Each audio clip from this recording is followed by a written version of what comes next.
Okay. All right. Good morning, everyone. Thank you all for being here. I'm Kim Boyd with the Calhoun County Area Chamber and Visitor Center, and we are very excited to welcome Ms. Clark Jackson this morning. She's the director of the Southeast region for the U.S. Chamber of Commerce. And during this crazy time that we're in with COVID-19, there's so many things that are happening with our businesses, and especially small businesses are looking for resources. And we're so happy that Clark has taken some time to talk with us this morning. So she's going to go over information on the CARES Act and what it means for your business. A couple of housekeeping rules. We are going to have everyone in here muted. Clark will give a presentation. Our agenda right now we think is going to be 10 to 10:30 will be the presentation, and then she will answer some questions as best she can. Please be aware that Clark cannot give any legal advice, and there may be some questions that are very specific to your business that we may have to get back to you on, but we're going to do our best to answer as much as we can today. If you do have a question as the presentation is going on, please type your question into the chat box, and then we will call on those at the end of the slides. I'm going to let 3 more people in, and we'll go ahead and get started. So thank you, Clark. Thank you so much, Kim. Can you hear me? Yes, ma'am. Thanks so much, Kim, and also to Linda, both of you guys at the Calhoun County Chamber. You are wonderful friends of the U.S. Chamber and great partners of ours, and we so appreciate everything that you do for your members. And we really are happy to be here today to explain as much as we can, or I can, of this bill. I know that these are troubling times for small businesses particularly, and understanding what you're eligible for and what you can apply for in order to sustain your business during these uncertain times. So I'm going to go through the Federal CARES Act and a couple of provisions also from the Families First Act, which was the Phase 2 bill Congress passed a couple of weeks ago. And I'm going to use a PowerPoint presentation to go through it so you can follow along. I think it's a little easier, and I'm happy to share this presentation after and Kim can email that to you guys. So I'm going to share my screen.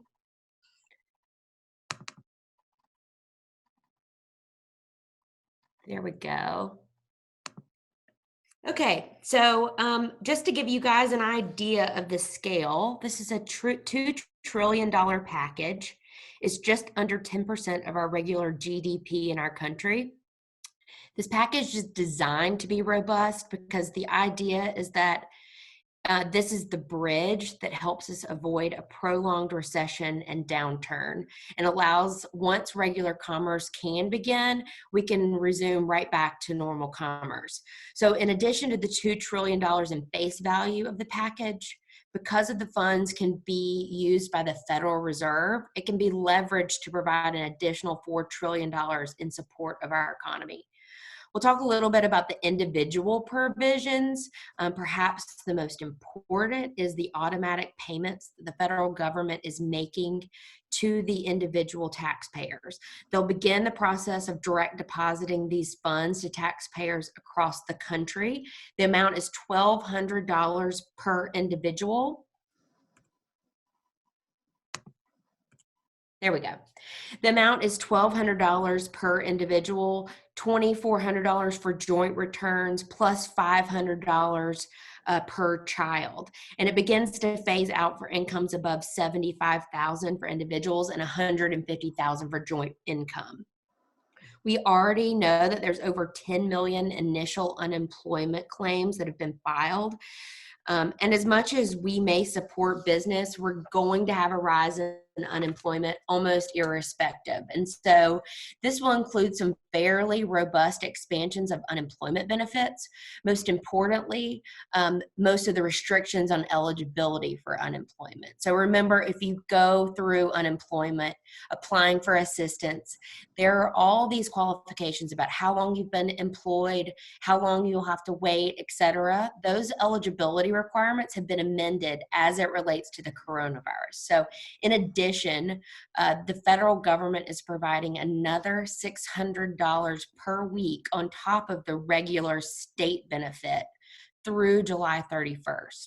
States simply have to agree to accept this benefit for their residents. A lot of questions have come up about whether or not individuals will remain on unemployment, particularly given this enhanced $600 benefit. So it's important to remember that eligibility ends when an individual can return to work. So if an employer is reopening and calling back employees and that employee is available to work and they choose not to work, then their individual eligibility ends. So how do you access this money? This unemployment, this goes through your state unemployment office. So you don't go to the federal government for this, you go to your state unemployment office.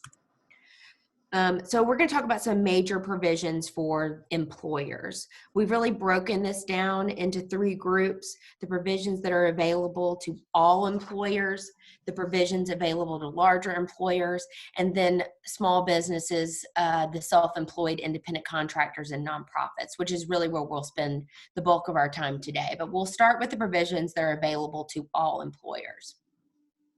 The first is a payroll tax provision for employers who pay payroll taxes. So think about this: everyone who's writing a check to their employees, after you write that check, you normally write another check to the federal government covering the payroll taxes for both the employee and the employer side. Under this bill, an employer may choose to delay their payment of their portion of the payroll taxes, which is 6.2% of Social Security wages. They can delay paying that between now and January 1st, 2021. So if you choose to delay, you'll have to pay 50% of the accumulated amounts on December 31st, 2021, and then the remaining 50% December 31st, 2022. There's an important caveat here. This is generally available to all employers, except if you have had a loan forgiven under the Paycheck Protection Program. And this is the small business loan program we'll talk about a little bit later, but you can't do both. So just remember that. Other tax changes that are important: net operating losses, or NOLs.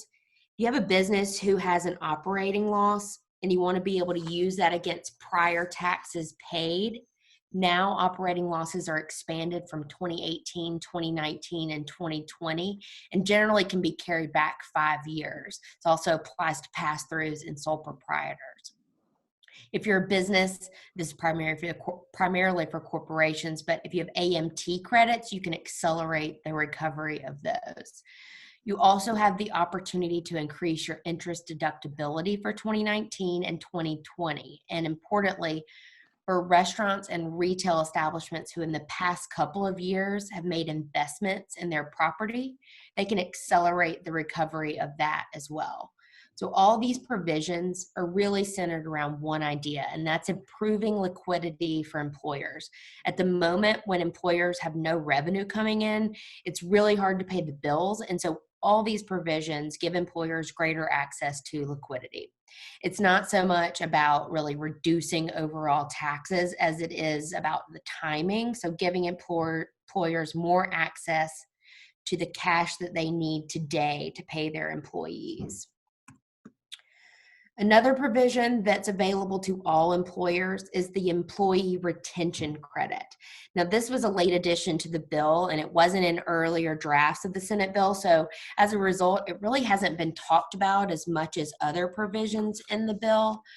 The retention credit generally applies to employers. Now, we're talking about businesses, but also nonprofits, for example, who are fully or partially shut down as a result of the coronavirus, or have had a 50% drop in their gross receipts in a quarter.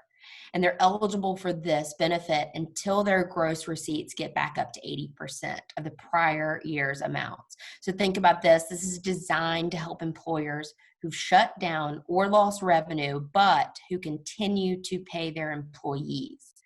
So how much is this credit? It's 50% of the wages paid by the employer up to $10,000 per employee.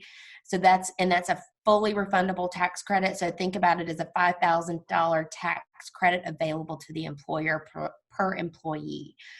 There are some special rules for employers with more than 100 employees and employers with less than 100. So if you have more than 100, the benefit only applies to employees who you are paying but are not providing services. So think about it this way. Your business is shut down, you've had a drop in revenue, your employee is not working, they're not teleworking, but you continue to pay them. You can access this credit as a benefit in recognition of the fact that you're paying them. If you have 100 or less employees, the requirement that they not be providing services doesn't apply. So it's available to all of your employees that you're paying during this eligible period. The eligible period being when you're shut down or when you have a quarter with this drop in gross receipts relative to the prior year. Importantly, again, here, the Paycheck Protection Program, that's the Small Business Loan Grant Program we'll talk about. If you receive one of those loans, because it can be converted to a grant, you cannot take advantage of the employee retention credit.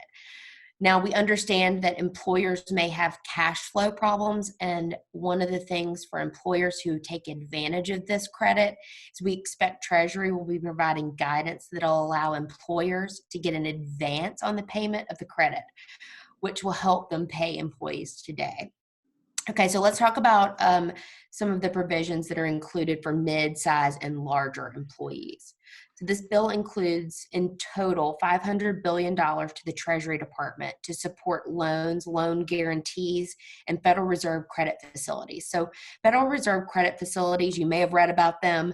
These are things that the Federal Reserve is creating, for example, to support commercial paper, money market funds, and they do these as a regular course of business when we have a financial crisis. So they were used very robustly, for example, in 2008. 454 billion of that 500 billion is directly for businesses at large. There are some special programs for the airline industry and critical national security businesses that make up that remainder from 454 to 500, but the rest is really specifically for businesses. And so we expect in the coming days, the Federal Reserve will issue more guidance about these credit facilities and actually launch them, including the terms and conditions. So remember, this is not going to be a situation most likely where a company goes directly to the Treasury Department or the Federal Reserve. Instead, what the Federal Reserve is doing is supporting financial institutions in the U.S. to make them to give them more money available for loans.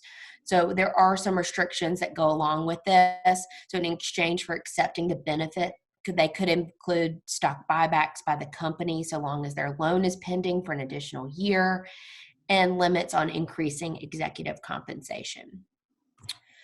So this is where we'll spend the bulk of our time. This is the provisions included in the bill for small businesses, self-employed, independent contractors, and nonprofits.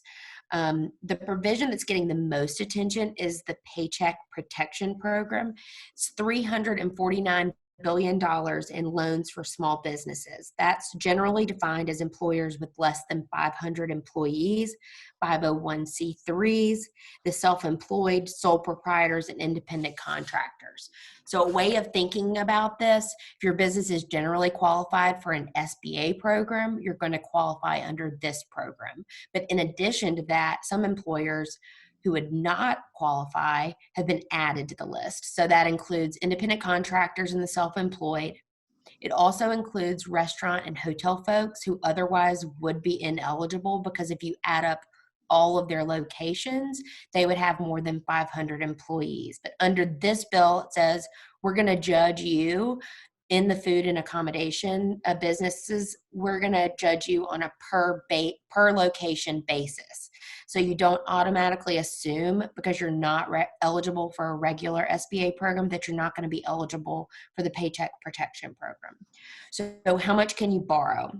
You can borrow up to 2.5 months of your average payroll expenses from the 12 months prior. There's a formula to calculate your monthly payroll And once that's calculated, you multiply that by 2.5. And the only exception here is that your loan can't exceed $10 million. Where do you get this loan? So a lot of folks are saying, do I go to the SBA? We don't expect that you'll go to the SBA. You'll go instead to your local and national lenders. Lenders who are already SBA 7A lenders are automatically qualified under this Paycheck Protection Program. And then in addition, the Treasury Secretary today has given authority to a lot of new lenders for this program. And it's our belief that this is going to be a very generous designation of lenders, in part because this is a very generous loan program that's backed 100% by the federal government. And there's really some good, they get a good percentage of the loan as well. There are very minimal requirements as far as underwriting these loans. So there's no collateral required, no personal guarantee required. And a really unique feature of this loan is that they can convert into grants based off of what the borrower spends their money on. So the way the bill is laid out, it looks at 8 weeks of your expenses after the date of the origination of the loan. And you get to tally up everything that you spent on payroll, that you spent on rent, interest, mortgages tied to the business, and utilities. And you can get dollar for dollar forgiveness of your loan up to that amount. We did get guidance last night in the final rule that does specify that you have to use this loan. 75% of this loan has to be used for payroll. So those other things, the interest on your mortgage, the utilities, the rent, those can only be up to 25% of the forgiveness portion of this loan. So remember that. That's a little different than what we've been hearing. There are some conditions. So for your loan, your loan forgiveness can be reduced proportionately if you reduce the number of employees you had relative to a benchmark period. So either the last 12 months, or if you weren't in operation in 2019, you can use January 1st, 2020 through February 29th, 2020. The loan forgiveness is also reduced if you reduce the wages or hours of your employees, those that are making less than $100,000. You can't reduce them more than 25%. So, and then in addition, that's a good note about the wages above 100,000. In your calculation of your payroll costs, you can count the first $100,000 that you paid an employee, but nothing beyond that. So, and again, that's prorated. This is really targeted to middle income earners. So those making over 100,000, you can't be forgiven for any payroll costs above 100,000. Employers can also avoid a reduction in the forgiveness because we know a lot of employers have already laid people off. If they bring those employees back or restore wages and any reduction in wages that they've made, and they have to do that by June 30th in order for your loan to be forgiven. So a way to think about this is if you've laid off employees or reduced wages or the hours of some employees to help you get through this period of time, if you made those reductions between February 15th and April 26th, you'll need to restore those wages to those employees and or bring them back to their previous wages by June 30th, 2020. And additionally, after April 26th, you can't make any changes to your hours or your wages or the amount of employees that you have until after June 30th. If you've laid off an employee or reduced their hours prior to February 15th, you do not have to restore them to qualify for forgiveness. I know that's a lot of numbers and confusion, so we do have a payroll guide that'll sort of walk you through this. But again, what the government is incentivizing here is it wants to give money through small businesses, money for them to keep paying their employees. We often get asked, what if the business is shut down? Or I happen to be in a state where the governor has said only essential businesses can be open. That doesn't matter for this purpose. So what the loan looks at is, after taking out the loan, were you paying your employees? Remember, the goal of lawmakers in creating this program was to provide assistance, essentially in the form of grants, for small businesses to encourage them to keep paying their employees. You can learn more about the Paycheck Protection Program through this helpful guide that the U.S. Chamber released. It's a 4-step guide that prepares you for applying for these loans. So it goes through in detail. Am I eligible? What will lenders be looking for? How much can I borrow? What's included in payroll costs? What's not included in payroll costs? You'll see on the far right side there, it includes seasonal employees. So if you're a business that has seasonal employees, there's a calculation for you.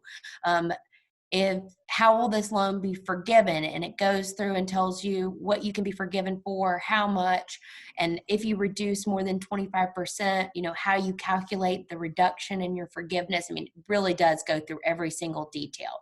So again, this guide is available at uschamber.com/SB loans, small business loans. So I really encourage you to check this out before you go to your lender, so you know exactly what you're going to be asking for. Another provision that benefits small businesses, the self-employed, independent contractors, and nonprofits, is the SBA's Economic Injury Disaster Loans, also known as EIDL loans. So EIDL loans have been around a long time. If you've happened to been affected by a hurricane or a tornado, for example, you might have applied for and received an EIDL loan.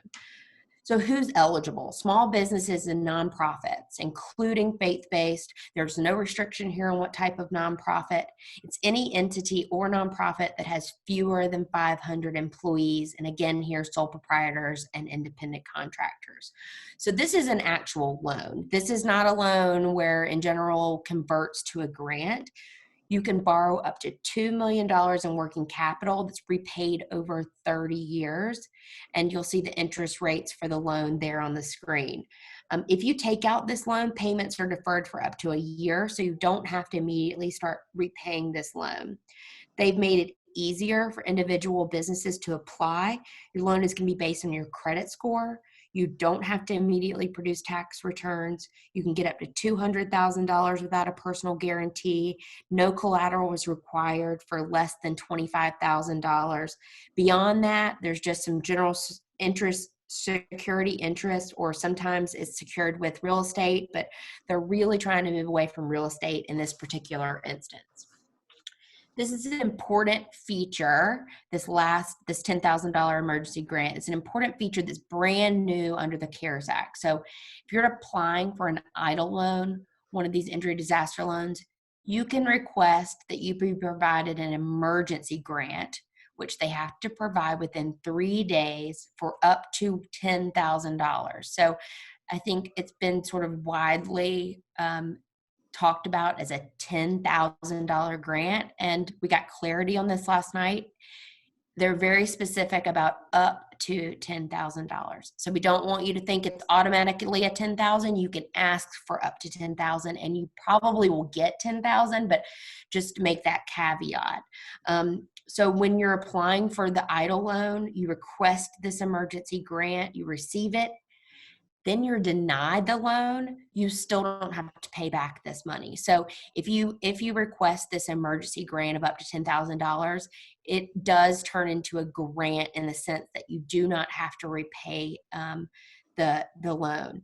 The way it was written, the bill will details what you could use this grant for, but there's really no requirements. So essentially, think of this as like a $10,000 grant for small businesses.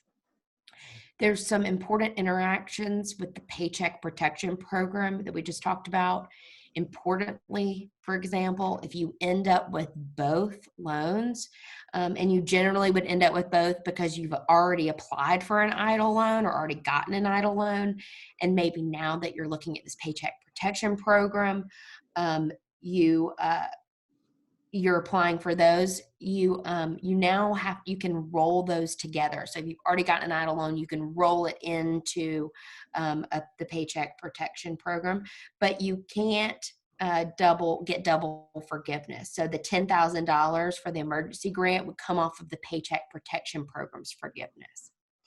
There's also some requirements with respect to the Paycheck Protection Program that you can't double dip. So in other words, you can't take out two loans to pay the same bills. So if you're thinking about both of these loans, a Paycheck Protection Program and an EIDL loan, you're going to want to think through those restrictions first. So don't assume that you can stack these two together. So an EIDL loan can be used for payroll and your rent or your interest on your mortgage or utilities. But also the Paycheck Protection Program is for those things. So you cannot use an EIDL loan for those four things that I just mentioned, and then also use the Paycheck Protection Program for those and expect to be forgiven. What they've done is they've really tried to make the Paycheck Protection Program the most favorable, and then that they tacked on other programs that don't avail themselves to the Paycheck Protection Program, and that includes this EIDL loan. Another thing you want to think about when you're thinking about the two different loans is the Paycheck Protection Program loan. The interest on that, if for those that aren't forgiven, is only 1%. It does, however, have to be paid within 2 years. So if you're thinking about taking both, you might want to think through those interest rates. So an EIDL loan is 3.75%. So, you might want to think through the differences in those interest rates as well on the two different programs. So this portion, this paid sick leave portion that I'm about to go through, this was actually included in the bill that passed Congress about 3 or 4 weeks ago. It's called the Phase 2 bill, or the Families First Act. And with respect to small business, this is actually, I should mention, already gone into effect, but I thought I'd still cover it. With respect to small businesses, there's some provisions that were included in the Families First Act. What it does is there was a requirement that employers with less than 500 employees provide paid sick leave for up to 10 days to their employees if it's related to the coronavirus. So sick leave is taken when you're ill, when you're quarantined, or you need to take care of a family member who is quarantined, or if you're taking care of a child because of a school or daycare closure. Leave is paid at your regular rate, but it's for a maximum of $511 per day, unless you're taking care of a family member, and then it's at 2/3 regular rate with the maximum of $200 per day. Importantly here, the federal government will reimburse the employer 100% of these costs up to the daily maximum that you pay your employees. So this is a refundable tax credit. Understanding that businesses often have liquidity problems, the Treasury Department is taking the steps now to allow businesses to request an advance on that refundable credit so that you have the resources today to pay those who are taking sick leave.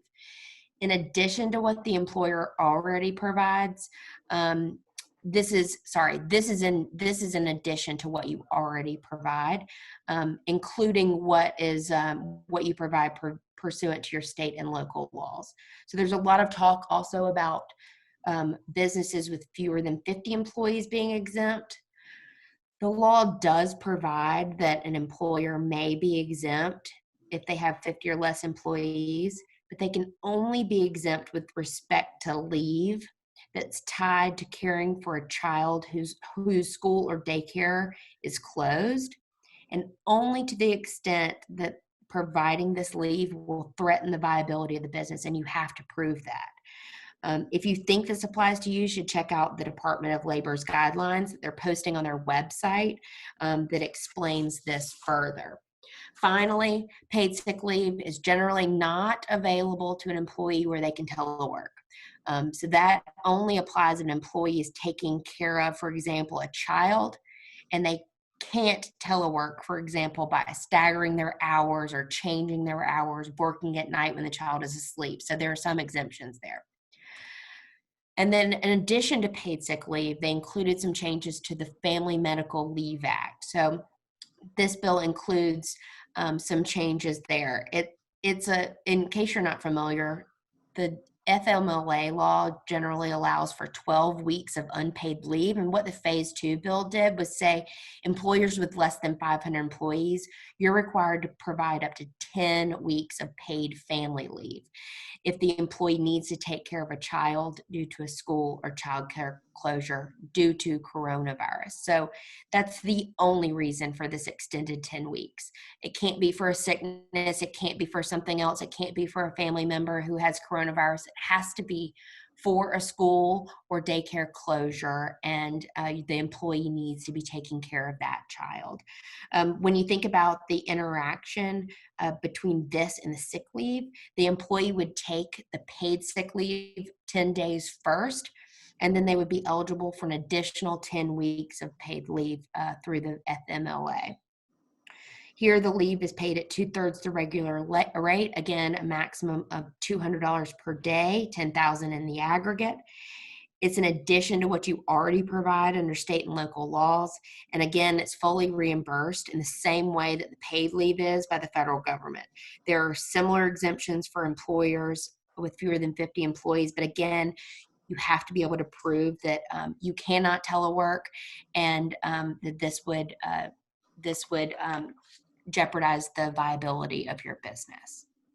So with that, I'm just going to wrap up before I take questions with saying, please take the opportunity to go to the U.S. Chamber's website and check out what's available, uschamber.com/coronavirus.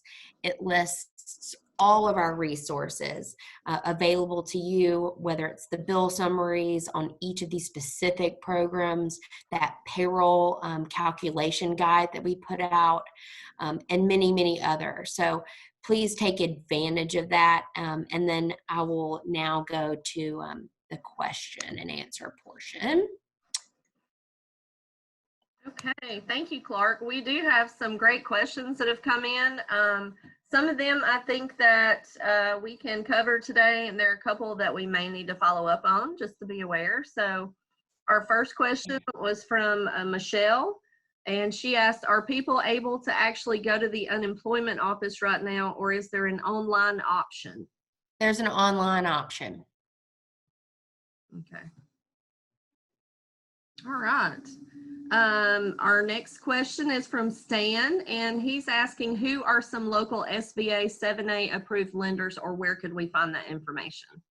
You can go to SBA.gov, and they have a list of SBA approved lenders. And again, there will be more coming out very soon. Okay, wonderful. And check with your local lending person. I know that several of our local businesses are 7A approved lenders, and so you may already be working with someone who is already approved. Okay, Richard asked, what about startups without a history? So this bill or the Paycheck Protection Program does not apply to anyone who was not in business before February 15th. And if you were not in operation in 2019, so therefore you can't use your 2019 numbers, there's an exemption for you where you use January 1st through February 29th, 2020. Okay, all right. Our next question is from Dora, and this is a two-part question. And so she's asking about her church, but I believe this may also apply to other businesses as well. So their church employees, it says, may church employees receive unemployment since we do not pay unemployment insurance? So Clark, could you answer that in relation to any business that doesn't pay unemployment insurance? I don't know the answer to that question. Okay. And Your qualification for unemployment under this bill is no different than your normal qualification for unemployment. It's the exact same. So if you can't normally apply for unemployment, there aren't changes here. The only change that the CARES Act included was this additional $600. And then, of course, they made some changes with respect to how long you were employed and how long you'll have to wait. Like they waived all that so that you can immediately start getting unemployment, where prior you had to wait a certain amount of period of time. I don't believe there were any changes to which type of employers which type of employer you needed to work for in order to get unemployment insurance. But Kim, if you'll keep up with that one, I'll do some research on it. Yes, ma'am, I will. Thank you. And maybe I did hear you talk about telework. So if those employees are able to telework, that may be another consideration as well there. Right.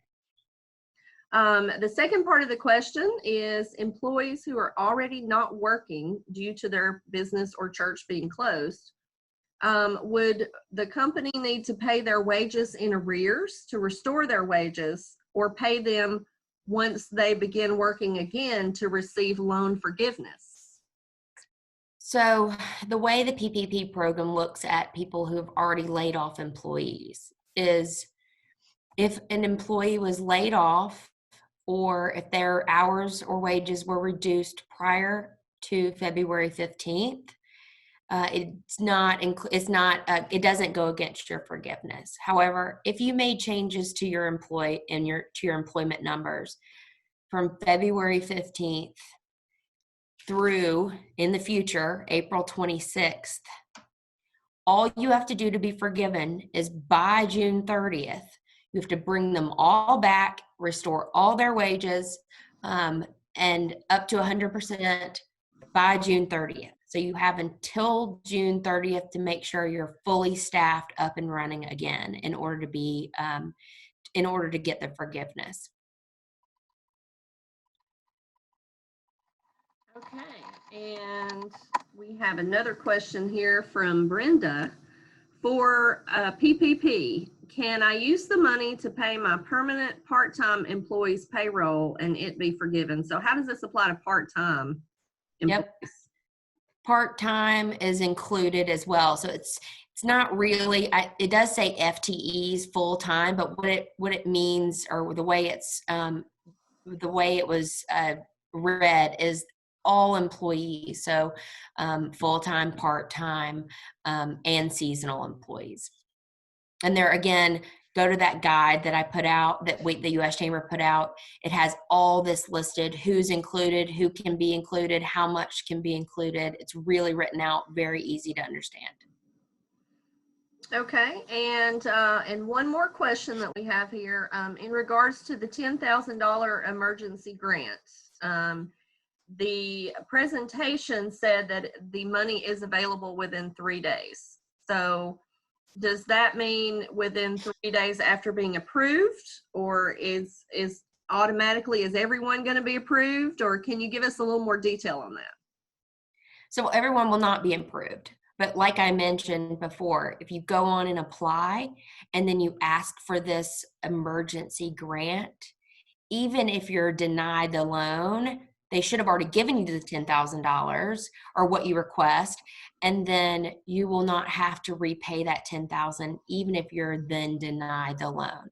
Now, the 3 days is what was written in statute. So Congress said in their law, in the bill that they wrote, it must be provided within 3 days. However, things just don't always work the way we hope they will. And there's a lot of things coming through. We heard yesterday from SBA that they can process 2,000 loans a second, and we'll see if that happens.